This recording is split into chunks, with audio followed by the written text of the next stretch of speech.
मेरे प्यारे बच्चों, आज तुम लोगों के सामने एक ऐसे जीव का वर्णन करने जा रहा हूँ जो लेखिका श्रीमती महादेवी वर्मा के जीवन के अंदर अपना स्थान रखता है। वह जीव जो हम लोग अपने बाग बगीचों में प्रायः देखा करते हैं। हमारे सामने बहुत प्रकार की जीव जंतु पशु पक्षी आते हैं, जाते हैं, उड़ते हैं, रहते हैं।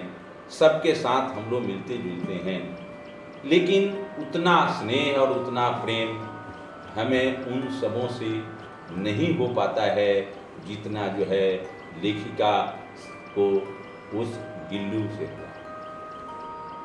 गिल्लू एक साधारण छोटा सा जीव जिसे हम लोग गिलहरी कहते हैं और देहातों में रूखी कहते हैं। इस शब्दों से तुम लोग बहुत अवगत होगे, इससे तुम लोग का परिचय भी होगा। तुम लोग प्रायः देखते ही होगे। जूही एक फूल की जो है पौधा है जिसके नीचे वह प्रायः खिला करती थी और उसी के जो है पत्तों में छिपती थी, उसी के पत्तों में वह जो है बैठती थी। अचानक ये भी कहा गया है कि इसमें जो वर्णन किया गया है उसमें कौवे का जो है वर्णन किया गया है। काकभूसुंडी के परिचय के साथ तुम लोग ऐसे कौवा कौवा या काक कहते हो या जानते हो, लेकिन इसमें एक रहस्य है। ये हमारे संस्कारिक एक बात है।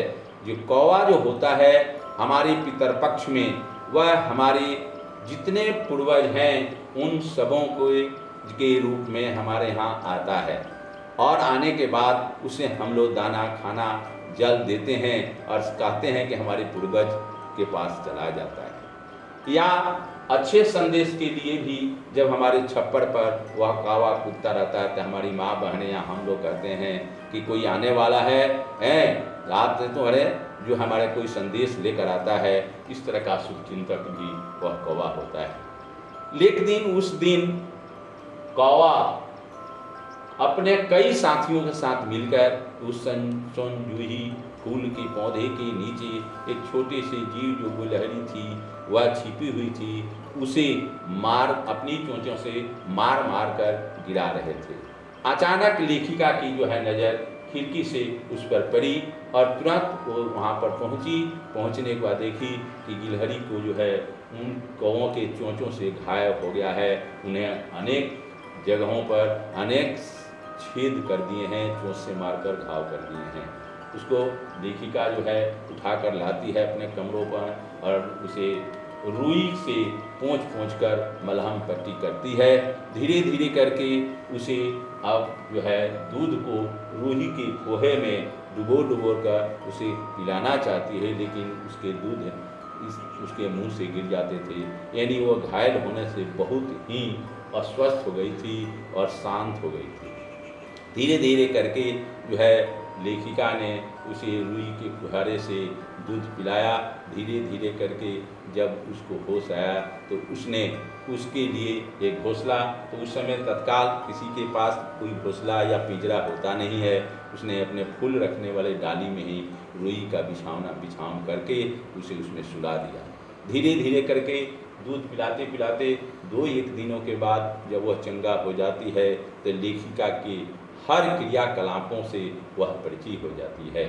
अब लेखिका को हर समय जब भी देखती थी उसको अपने रूम में या अपने जो है घरों में दौड़कर उसके कमरे में चले जाती, उसके बिछावन पर सोती, उसके बिछावन से कूदकर उसके शरीर पर सर से पैर तक, पैर से सर तक दौड़ने लगती, पर्दों पर चढ़ने लगती। इस प्रकार की किलकारियाँ करती हुई उसको अपना जो है क्रियाकलाप दिखाया करती थी। इधर लेखिका का मन भी उसे देखकर बहुत ही खुश हो गया था, क्योंकि जीव का स्नेह होना, जीव से प्रेम करना एक स्वाभाविक क्रिया है। इसलिए लेखिका ने उसे बार बार जो है अपने कक्ष में बुलाती, वह खिड़की से बाहर आती, एक जो है जाली बना दी थी, उस जाली से होकर वह कभी बाहर जाती कभी भीतर आती। इस प्रकार से धीरे धीरे समय बीता गया, बसंत ऋतु आ गया, चारों तरफ से जो है नीम की और आम की अमराइयों की जो है गंध से आने लगी, और अनेक जो है पशु पक्षी और गिलहरियाँ उस खिड़की के पास आने लगी। इससे गीलू नामक गिलहरी से वीलू भी धीरे धीरे प्रेम करने लगे, मिलजुल करने लगे। अब यह गिली जो है जाली के गेट से बार बार निकलना चाहती थी। लेखिका ने समझा कि यह अपने आप को मुक्त करना चाहती है, इसलिए धीरे से उसको खोल देती है। वह नित्य प्रतिदिन उन गिलहरियों के साथ जाती थी और खेलती थी और प्राय समय के अनुसार अपने घर चलाती थी। लेखिका जो है इसे बार बार अपने नज़रों के सामने ही ये सभी क्रियाकलाप करते हुए दिखती थी। जब वह कार्यालय चली जाती थी तो वह चुपचाप अपने घोंसले में उस डाली में आकर बैठता था और धीरे धीरे खिड़की से उनकी राह को देखता था। जब वह आती थी तो उनकी किताबों पर, किताबों के पेज पर वह अपने पाँव को रख देती थी। धीरे धीरे करके उनके पैरों के तल जाती थी, उनके पैरों को सहलाने लगती। अचानक एक बार जो है लेखिका महोदया जो है मोटर से दुर्घटना हो जाती है।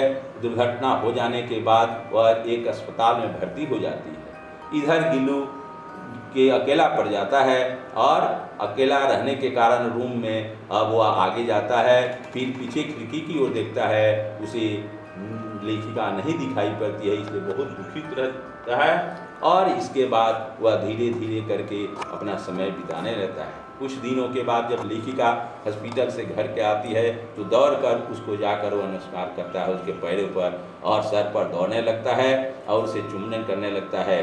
फिर कुछ समय के बाद जब वह सो जाती है तो बिस्तर पर अपने उस पंजों से उनके माथ के बालों को सहलाने लगती है। धीरे धीरे करके वह ऐसे ही नहीं करती बल्कि वह धीरे धीरे वह उनके पास पराया रह करती थी। लेखिका जो है उसको खाने के लिए जो मूंगफली वगैरह देती थी उसको खाया करती थी और वह जो है कुछ। लेकिन जब लेखिका ने देखा कि उसकी डोली यानी जो घोंसला बनाई थी तो उसके अंदर अनेक जो है मूंगफली के टुकड़े ऐसे ही पड़े हुए थे। ऐसे माना जाता है कि जब तक लेखिका हॉस्पिटल में थी, अस्पताल में, तब तक वह कुछ नहीं खाया था, यानी वह उनके अनुपस्थिति में जो है दुखी था, इसलिए कोई चीज़ भी ग्रहण नहीं करता था। इससे समझ में आता है कि मनुष्य अपने पास में जो घरेलू या जो स्नेही पूर्ण जीवों को पालता है तो वह जीव भी उनके सुख दुख का अनुभव करता है। वह भी उनके ऊपर यह देखता है कि मेरे मालिक, मेरे स्वामी जो है हमारे ऊपर जो ख्याल करते हैं या मुझे पालते हैं, उनके ऊपर भी विपत्ति पड़ती है। यह सब कुछ भी वह देखता रहता है। ऐसे करते करते समय बीतता गया। कुछ दिनों के बाद में अब ये दिमाग में आया लेखिका को, जो अब तो लगभग 2 वर्ष ही इन लोगों का जीवन होता है, गिलहरियों का, अब तो इस गिल्लू का जो है जीवन अंत आने वाला है। इसके सोचने के कुछ दिन उपरांत गिल्लू एकाएक जो है डलिया में आया, उनके बिस्तर पर पड़ गया और वह धीरे धीरे शांत होने लगा। लेखिका समझ गई कि अब इनका अंतिम दिन आ गया है। धीरे धीरे उसका शरीर ठंडा हो गया और जो है सो गया। यह देखकर उनके मन में बहुत ही दुख हुआ कि मनुष्य जो कुछ भी जीव को पालता है वह धीरे धीरे जब उससे बिछुड़ने लगता है तो यह घटना असह्य हो जाती है। इसलिए हम लोगों को भी जीव जंतु घर पर जो पालते हैं, अगर उसे कुछ कभी होता है तो हम सब लोगों को भी दुखद होना पड़ता है। इसलिए उस दिन लेखिका ने उसे उस सोनजूही पौधे के नीचे हैं उसको दफना देती है। यह सोनजूही जो पीले रंग की है यह बार बार उनको याद आती रहती है और उसी के नीचे दफना कर उसका अंतिम संस्कार कर देती है। इस प्रकार कहने का मतलब यह है कि देखो, मनुष्य जो होता है वह जीव सबसे बुद्धिजीवी है, फिर भी छोटे छोटे जितने जीव जंतु हैं उससे वह प्रेम करता है। उसका यह प्रकृति है, उसका यह नेचर है, स्वभाव है कि हम लोग एक छोटे से जीव को भी पालते हैं, उसको रखते हैं। गाय है, भैंस है, पक्षी है या जो कुछ भी होता है, खरगोश है, इन सबों के प्रति हम लोग का प्रेम और स्नेह होता है। इस प्रकार से हम लोग का प्रकृति ने हमें इस स्वभाव से परिपूर्ण किया है और हमें पशु पक्षी से भी प्रेम करना चाहिए, यह इसमें दिखाया गया है। धन्यवाद।